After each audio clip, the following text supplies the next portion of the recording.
Bienvenue à tous, édition spéciale sur France 24, 19h30 ici à Paris, 19h30 à Biarritz où se tient le sommet du G7. 3 jours d'âpres négociations qui s'annoncent, tant les sujets de discorde sont nombreux. Le climat, la guerre commerciale entre la Chine et les États-Unis, le Brexit, l'Iran pour ne citer que. Et pourtant, c'est en garant de l'unité qu'Emmanuel Macron l'a inauguré.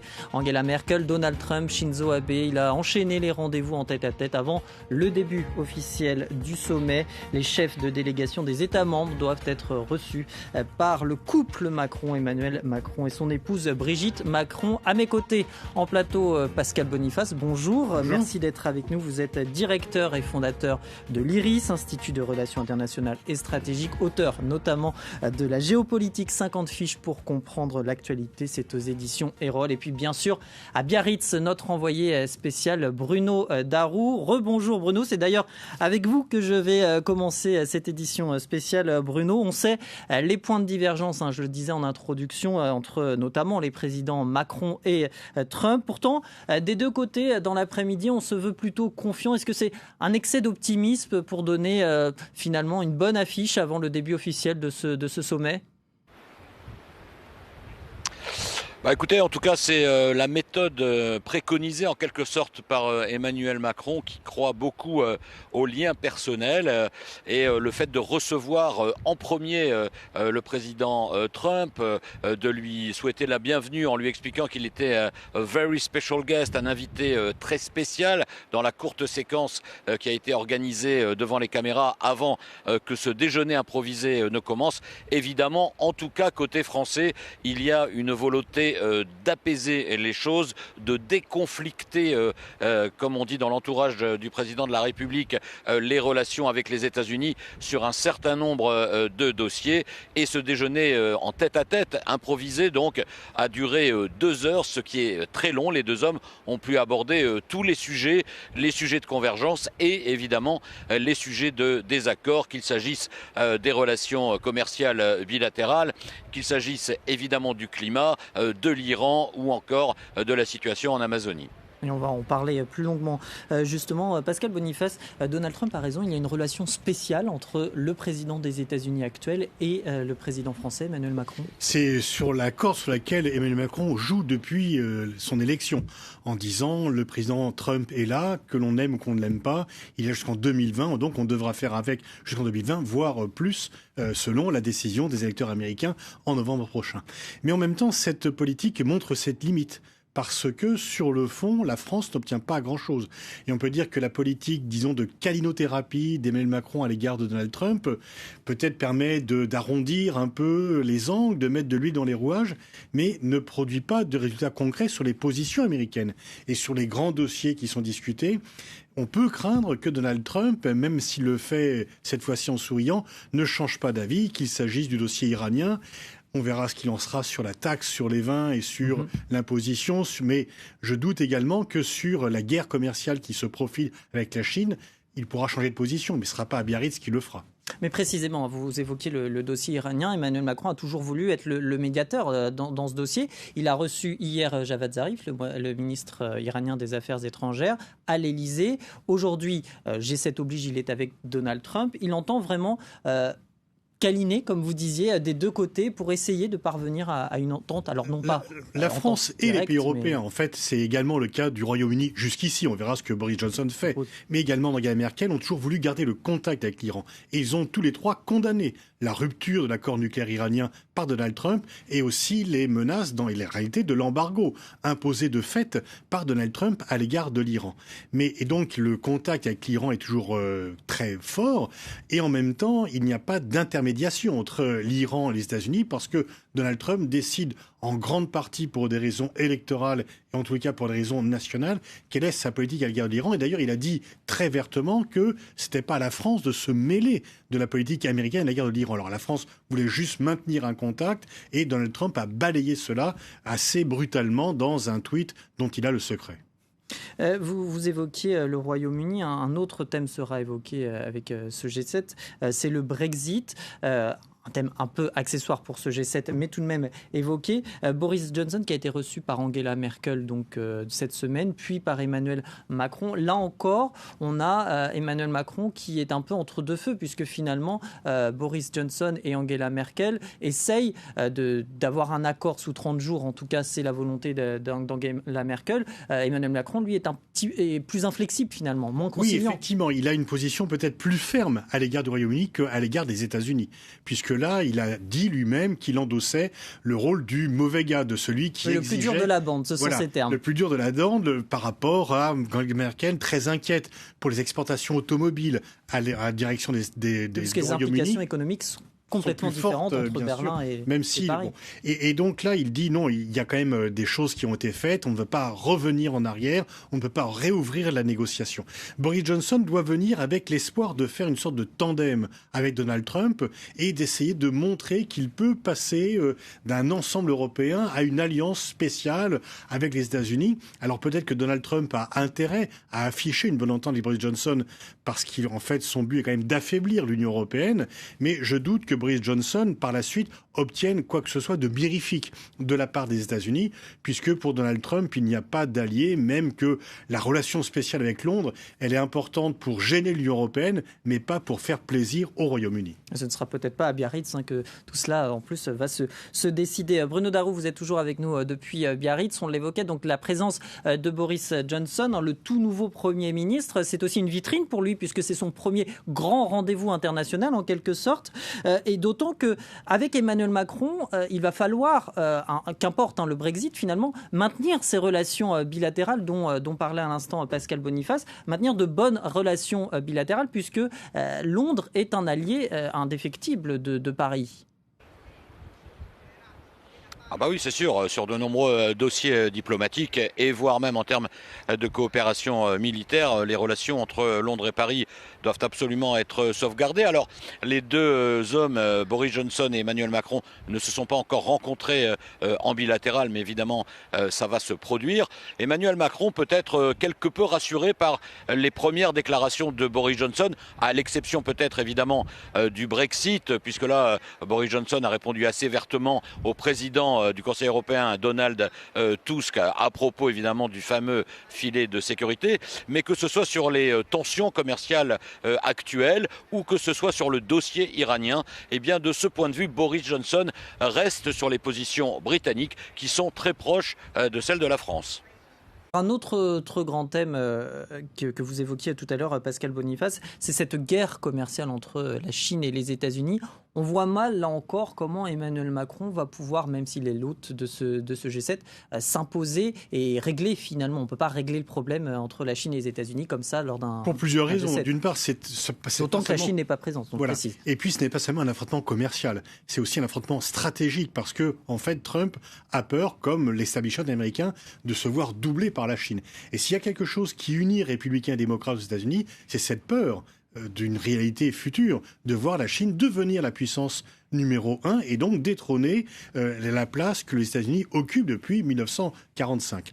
Pour l'instant, d'ailleurs, on n'est pas dans la guerre commerciale, on est dans la menace de la guerre commerciale puisque Trump a menacé de mettre des taxes en disant on le fera après Noël parce que je ne veux pas pénaliser les consommateurs américains. Donc, en avouant lui-même finalement que c'est contradictoire de dire que la guerre commerciale ne coûte pas, mais qu'il va épargner pour les achats de Noël les consommateurs américains. Et les Chinois, de leur côté, promettent de faire la réciprocité. Et donc là, mais même si cette guerre commerciale n'existe pas, elle produit déjà des effets. Parce que si les marchés baissent, si on sent un ralentissement économique, c'est qu'il y a une perte de confiance des consommateurs, des producteurs par rapport à cette menace et qu'effectivement, elle pèse beaucoup. Mais là aussi, on est dans un duel sino-américain qui ne sera pas réglé à Biarritz. Chacun va dire effectivement que cette guerre commerciale serait mauvaise pour tout le monde et qu'il ne faut pas la mener. Mais Donald Trump ne risque pas, ne serait-ce que pour des raisons électorales. Et ce qui compte pour Trump dès maintenant, c'est son électorat. Il est en campagne et son obsession, c'est sa réélection en 2020. Et donc, ce n'est pas certainement devant une enceinte internationale qu'il va dire « oui, ok, je vais faire des concessions », puisque sa politique et son discours est justement de dire « je ne fais aucune concession à l'étranger et je mène une politique qui est purement et uniquement américaine ».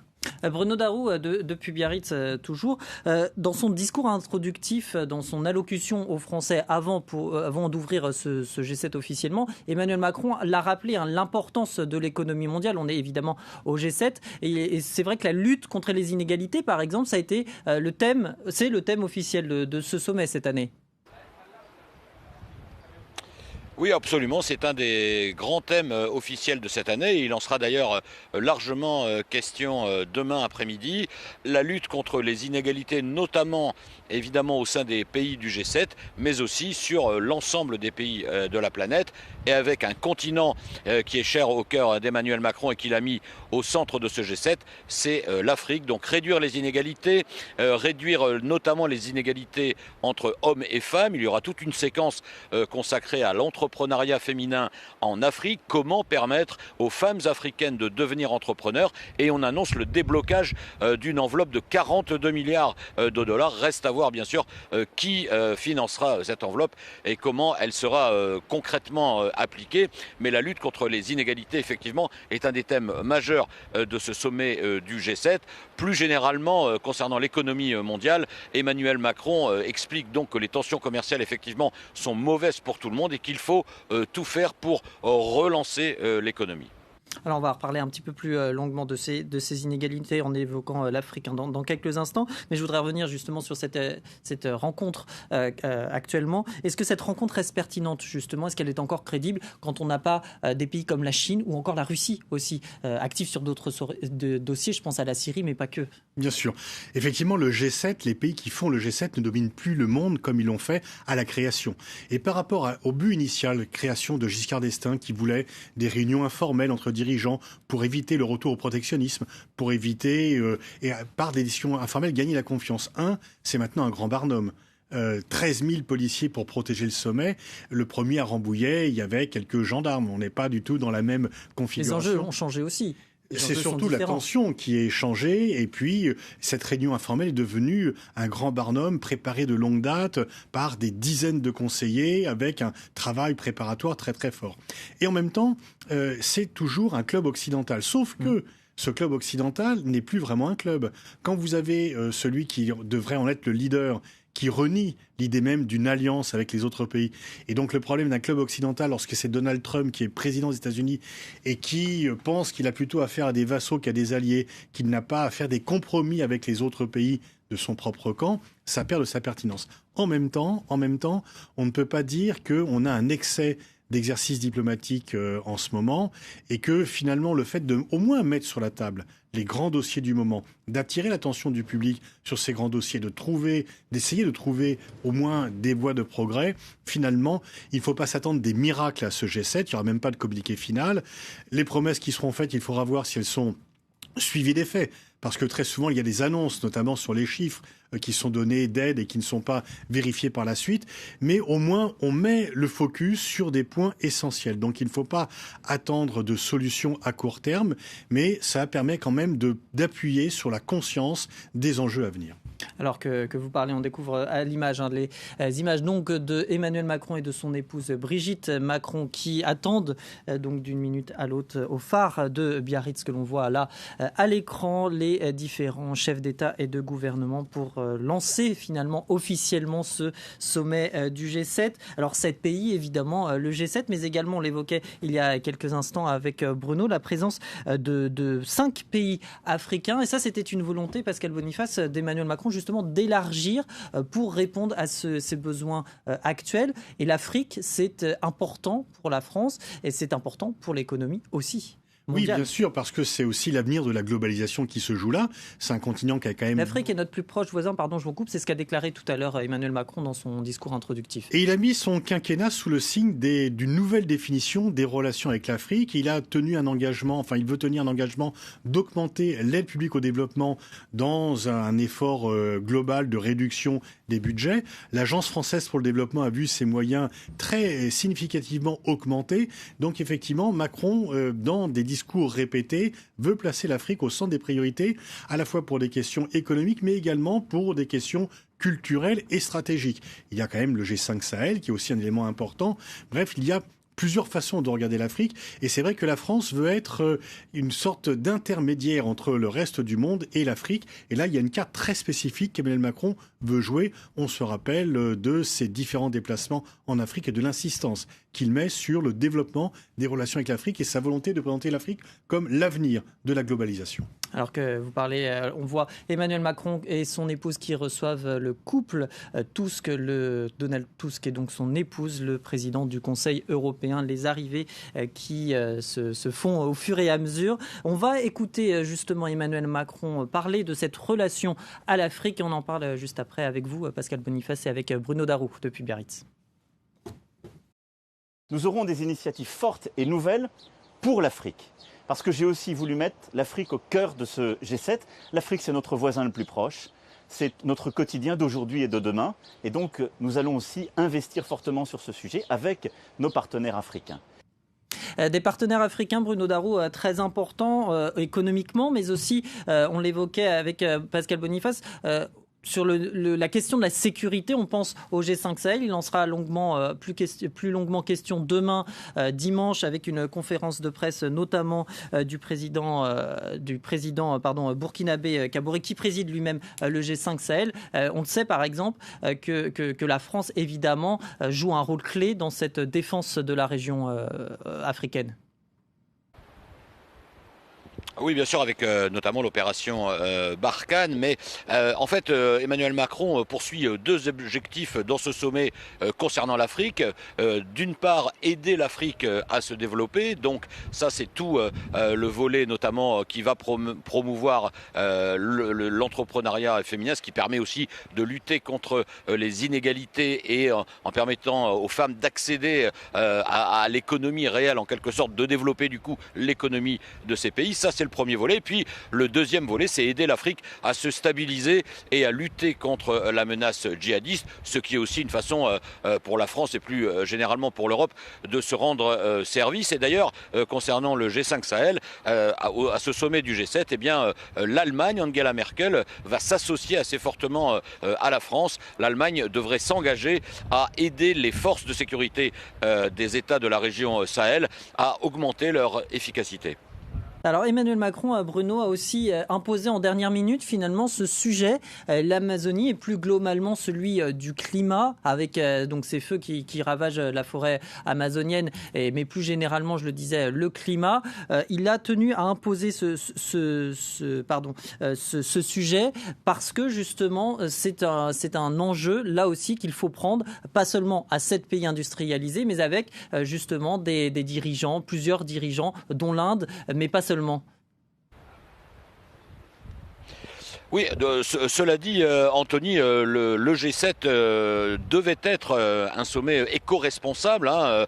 L'urgence climatique faisait partie des débats qui allaient être de toute façon organisés pendant ce G7. Disons que ces débats ont été rendus encore plus nécessaires par la crise que traverse actuellement la forêt amazonienne avec ses plus de 70 000 incendies. Alors on sait les propos qu'a tenus Emmanuel Macron sur la maison qui brûle littéralement, les propos qu'il a sur Jair Bolsonaro, la tension diplomatique entre la France et le Brésil. Mais là, du coup, on est passé un peu à une autre séquence. Ici, à Biarritz, la France n'est pas là pour mener une politique anti-brésilienne. La France est là avec ses partenaires du G7 pour aider le Brésil. Et à cet égard, il faut quand même signaler que le président chilien, Sébastien Piñera, est invité à Biarritz en tant que pays partenaire, en quelque sorte, et que vu la proximité géographique du Chili avec le Brésil, eh bien, il s'est déclaré prêt à être utile. Des mesures concrètes devraient être annoncées demain pour venir en aide au gouvernement brésilien dans sa lutte contre les incendies en Amazonie. Le Chili qui préside la COP 20. Climat, pardon Anthony, sur le climat, il y a notamment évidemment l'appel de la forêt, comme a dit Emmanuel Macron concernant l'Amazonie, mais il y a aussi évidemment la lutte pour mieux préserver les océans et la biodiversité. Je vous rappelle qu'une charte sur la biodiversité doit en principe être signée ici à Biarritz, et mieux préserver les océans, eh bien c'est notamment de la part des transporteurs maritimes un engagement à tout simplement aller moins vite, car ça réduit considérablement les émissions de gaz à effet de serre, et à ne pas emprunter aussi la future route du Nord, rendue liquide en quelque sorte par la fonte des glaces, et puis aussi un engagement des producteurs de textiles qui devraient en quelque sorte produire le textile d'une manière plus durable, car il faut savoir que ces producteurs de textiles représentent 8% du total des émissions de gaz à effet de serre, bien loin devant les transports aériens et maritimes réunis par exemple. Alors vous restez évidemment avec nous, Bruno Darou. On va écouter le président français Emmanuel Macron qui s'exprimait justement sur cet enjeu climatique au sommet du G7. C'était tout à l'heure lors de son propos introductif avant de recevoir en tête-à-tête les dirigeants. Écoutez. Pour lutter contre les inégalités, il y aura le sujet du climat, de la biodiversité. Là aussi, vous savez nos désaccords entre certains pays, en particulier avec les États-Unis d'Amérique. Nous devons répondre à l'appel de l'océan qui est derrière moi, ici à Biarritz, et à l'appel de la forêt qui brûle aujourd'hui en Amazonie. De manière là aussi très concrète. Et donc nous allons agir. Pour l'océan, de manière très solennelle, pour la première fois, nous allons nous engager avec les transporteurs maritimes pour réduire la vitesse, ce qui est l'un des moyens les plus efficaces pour réduire les émissions. C'est la première fois qu'on le fait. Et c'est un vrai changement. Et alors qu'on entendait Emmanuel Macron, l'arrivée de Boris Johnson, le Premier ministre britannique, salué, vous le voyez, par Emmanuel Macron évidemment, mais également son épouse Brigitte Macron accueille en tout cas au phare de Biarritz les deux hommes qui s'étaient préalablement rencontrés à l'Elysée cette semaine. Évidemment, il était question du Brexit, on en parlait tout à l'heure avec Pascal Boniface. Justement, je rebondis sur le Royaume-Uni, Pascal Boniface. On évoquait les relations avec les États-Unis tout à l'heure, mais il y a aussi, outre la question du Brexit, ces tensions. Par exemple, je pense à l'ancien Grace One qui est devenu l'Adrian Daria. Là aussi, ça peut ce pétrolier iranien, je le rappelle, qui a été bloqué à Gibraltar. Là aussi, c'est le source de tension entre Londres et les Royaumes-Unis, avec au cœur l'Iran. Oui, effectivement. Et là, on se demandait si Boris Johnson allait changer la politique britannique et plutôt rejoindre Donald Trump et déserter le Front commun européen. C'est plutôt une bonne surprise qu'il ne le fasse pas, et c'est très significatif. C'est que même lui qui a dit admirer Donald Trump, qui dit compter sur lui pour l'avenir du Royaume-Uni, finalement reste sur la position ferme et traditionnelle des pays européens de dire l'accord que l'on avait signé avec l'Iran était un bon accord, c'est une erreur de l'avoir cassé, il ne faut pas empirer la situation avec l'Iran. Et donc ce navire qui a été saisi vers Gibraltar a été libéré, alors que les États-Unis demandaient à ce qu'il soit conservé et qu'il ne puisse pas reprendre son chemin. Et donc là, on voit que les choses sont quand même très différentes de ce que l'on pouvait craindre, et que Boris Johnson ne renverse pas complètement la table sur la politique suivie par Londres. Et c'est quand même très rare de voir sur un sujet qui est considéré comme stratégiquement majeur par Washington, de voir que le Royaume-Uni ne suit pas. On se rappelle de la guerre d'Irak en 2003. Tony Blair avait des doutes, mais il a considéré qu'il ne pouvait pas ne pas suivre les États-Unis. Alors qu'on découvre derrière vous cette image de Justin Trudeau, le Premier ministre canadien, qui donc membre du G7, le Canada, et membre aussi signataire en tout cas d'un autre traité qui fait polémique, c'est le traité du CETA, évidemment, qui est finalement entré en vigueur à 90%, qui doit passer ici en France encore l'étape du Sénat. Et c'est un CETA qui, là encore, divise et qui...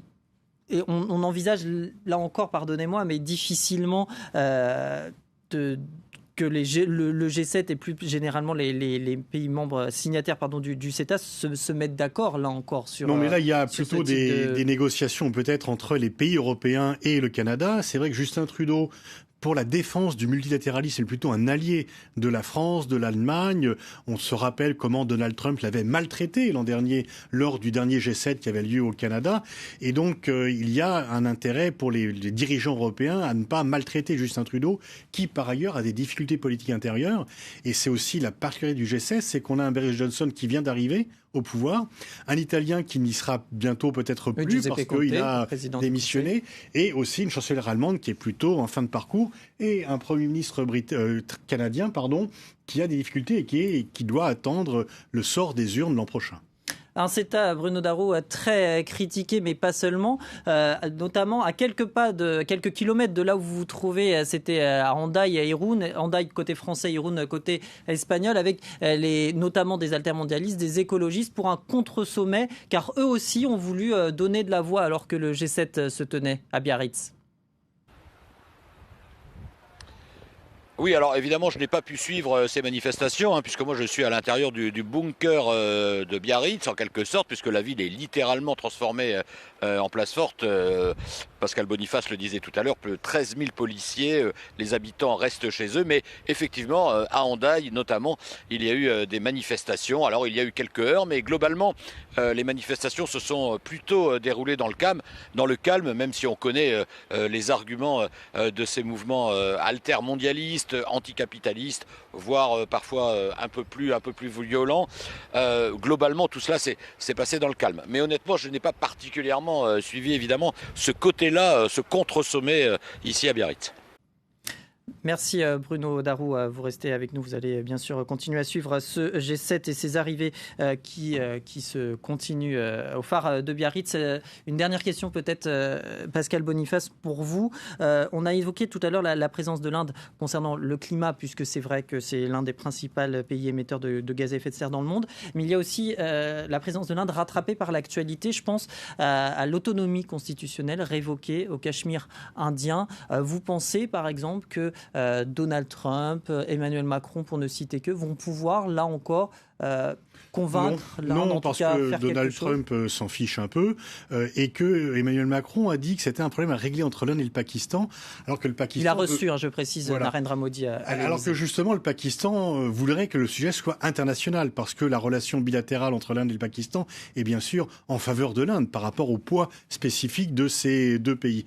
Et donc ça a été évoqué dans la relation bilatérale entre Modi et Macron, mais la France n'a pas été très offensive sur le sujet. Et là aussi, pour des raisons de politique intérieure indienne, il est peu probable que le Premier ministre indien change de position si rapidement et face à des demandes extérieures.